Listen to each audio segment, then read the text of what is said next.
Hello साथीहरु, के गर्नु? गाउँघरे जिन्दगी यस्तै छ। अब के भन्नु, दुःख सुनाम या सुख सुनाम, त्यो त मलाई सुनाउन चाहने कुरा धेरै थिए, तर म सुख सुनाउन चाहदिन, दुःख सुनाउन चाहन्छु। किनभने मेरो जिन्दगीमा सुखहरू छैन, सबै दुःख मात्रै छन् गाइस, दुःख मात्रै छन्। म कसरी खुसी हुन सक्छु? हेर्नुस् त, यति राम्रै छु, म यति ब्युटिफुल छु, तर म के गर्छु थाहा तपाईलाई? दाउरा, घाँस, बाख्रा, भैँसी, हाँस, सुँगुर सबैलाई हेर्ने जिम्मेवारी मलाई छ। मलाई तपाईलाई के थाहा छ र? त्यसैले म बोल्दिन, म मरिदिन्छु यही, मर्दिन सक्दिनँ गाइस। तर के गर्नु, यस्तै छ। तर म काम त्यति गर्दिनँ, त्यसरी बस्छु, कपाल मिलाउँछु, अनि एकछिन आराम गर्छु, अनि म काम पनि गर्छु साथीहरू। फेरि काम चाहिँ नगर्ने रहेछ, यति खाने रहेछ चाहिँ नभन्नु होला। अब खुसमा काम गर्छु, ओके? म तपाईँहरूलाई मेरो काम देखाउँछु।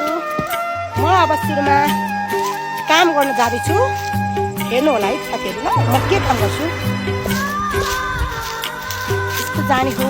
ल साथीहरू, अब म जान्छु काम गर्नलाई। यहाँनिर राख्छु मेरो फोन, अनि म तपाईँलाई देखाउँछु। ल, यता बसेर पनि देखाउन सक्छु काम के गर्छु भनेर। हेरौँ,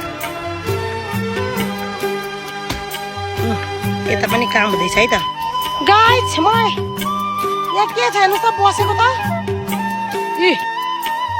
मौरीले झन्डै आँटा घान्दैन मलाई गाइस। हान्दै कि क्या हो थाहा छैन गाइस। मलाई मौरीले टोक्यो कि टोक्यो भने म बाँच्न सक्दिन।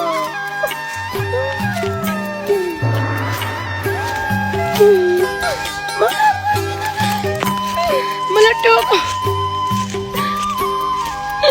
मलाई टोक्यो, मलाई टोक्यो। गाउँघरमा यस्तो एक्टिङ गर्न पाइँदैन, काम गर्नुपर्छ, काम। यस्तै म तपाईँहरूलाई गर्न देखाउँछु मेरो काम। ल हेर्नु होला, अब म जान्छु दाउरा बस्नलाई। मेरो फोन यहाँ हुन्छ, राम्रोसँगले हेर्नु होला। मैले कति धेरै दाउराहरू बटुल्ने काम गर्छु है साथीहरू। अब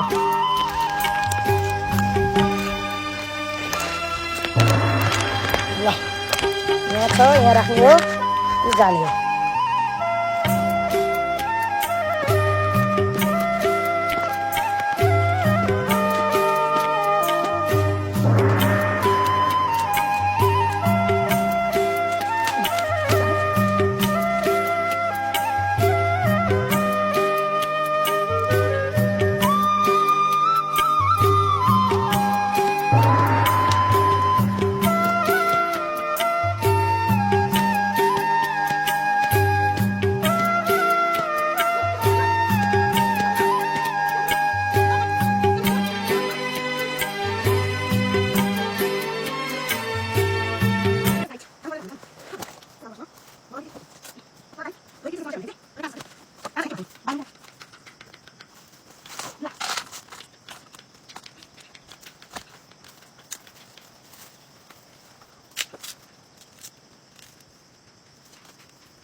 के गर्नु गाइस, के गर्नु? दाउरा यत्रो काटेको, काँचो पऱ्यो, काँचो। के गर्नु यो के गर्नु? यो काँचो पऱ्यो, यत्रो दुःख गरेर दाउरा काटेको काँचो पर्छ। त्यसैले म यो संसारमा खुसी हुन चाहन्छु। अनि एक मात्र खुसी हुने उपाय भनेको संसारमा म यस्तो गर्ने, यस्तो सुत्ने। मलाई कसैले नबोलाओस्, आनन्दले म सुत्थेँ। के गर्नु, घरमा फेरि भरे गाई बस्तु भोके हुन्छन्, दाउरा बाल्ने छैन गाइस। समस्या त्यस्तो छ। अब के भन्नु साथीहरू, अब यस्तै हो होइन। अब आजको लागि चाहिँ म उठेँ होइन। अब म गर्नेवाला चाहिँ एकदम विशेष काम त्यो हो दाउरा मिलाउने। कपडा मिलाएको त देख्नु भएकै होला। अब म दाउरा मिलाउँछु। यहाँ भारी लाउनेवाला छु म। मलाई हेर्नु होला। ल, मलाई हेर्नुलाई के गर्नु सक्नुहुन्छ? यता राखिदिउँ गाइस।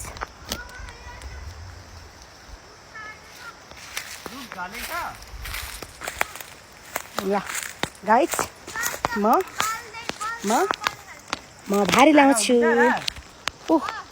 उताबाट मेरो प्यारी बुनु आउँदै हुनुहुन्छ हामीहरूले चाहिँ एकदमै विशेष कुरा भेट्यौँ एकदम त्यो दाउरा यहाँनिर छ यसले भारी नपुग्ने भएकोले यताबाट ल्याउँदै हुनुहुन्छ अनि मैले पनि दाउरा काटेको घरि मारुलाले चिल्छ घरि के हुन्छ गाइस पानी परो यत्रो पानी आयो साथीहरू अब यो पानी परेपछि मेरो फोन कहाँ राख्ने पानी चाहिँ परो साथीहरू उताबाट पानी आइरहेछ साथीहरू पानी आउन थालो यो संसारमा म बाहेक कसैले पनि मेरो भावना बुझ्दैनन् तपाईहरुलाई थाहा होला म मौसम हेरेर थाहा पाइदिन्छु मौसम हेरेर मौसमको अनुमान लगाएर म सब कुरा पत्ता लगाउन सक्ने मान्छे हो र तपाईहरुलाई थाहा छ पानी परो कसैले विश्वास गर्दैनन् मेरो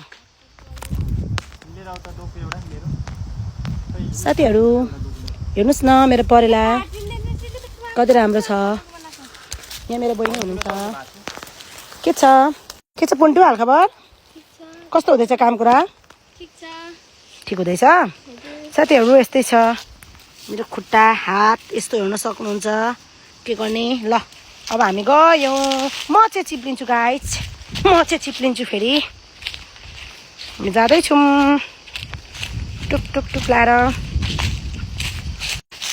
यसरी हामी चाहिँ हिँड्छौँ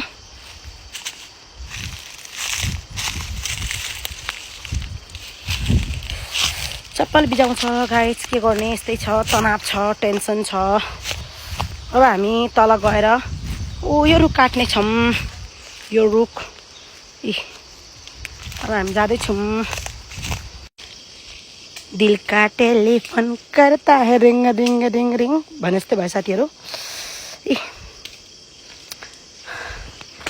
अनि तिम्रो काम चाहिँ के हो भिडियो मात्रै बनाउने भन्नुहुन्छ होला भविष्यमा युट्युबर बन्ने सपना छ पैसा कमाएर युट्युबबाट फ्यामिली पाल्नु छ अनि आधी घन्टासम्म भिडियो बनाउँदैमा तपाईहरुले मलाई यस्तो प्रश्न नगर्नु होला तिम्रो मुख मात्रै चल्ने रहेछ हात नचल्ने रहेछ भनेर यदि मेरो मुख नचल्ने हो भने हात चलाउने हो भने कसरी भिडियो बनाउनु म कसरी त्यसैले म मुख पनि चलाउँछु हात पनि चलाउँछु तर केमा भन्दाखेरि दाउरामा होइन तपाईहरुको लागि भिडियो बनाउन कन्टेन्ट बनाउन युट्युबको लागि बनाउँछु म बुझ्नुभयो खर्च गर्छु गाली गर्नुहुन्छ गाली गरे पनि केही फरक पर्दैन ल के गर्नु साथीहरू सक्यो म सुत्छु ल सुते bye bye guys thank you for watching my video अब नेक्स्ट भिडियोमा भेटौँला अनि मेरो भिडियो कस्तो लाग्यो भनिदिनु होला ल बाई हेरिदिनु भएकोमा मलाई पनि अल्छी लाग्यो तपाईहरु पनि आराम गर्नुहोस् गुड नाइट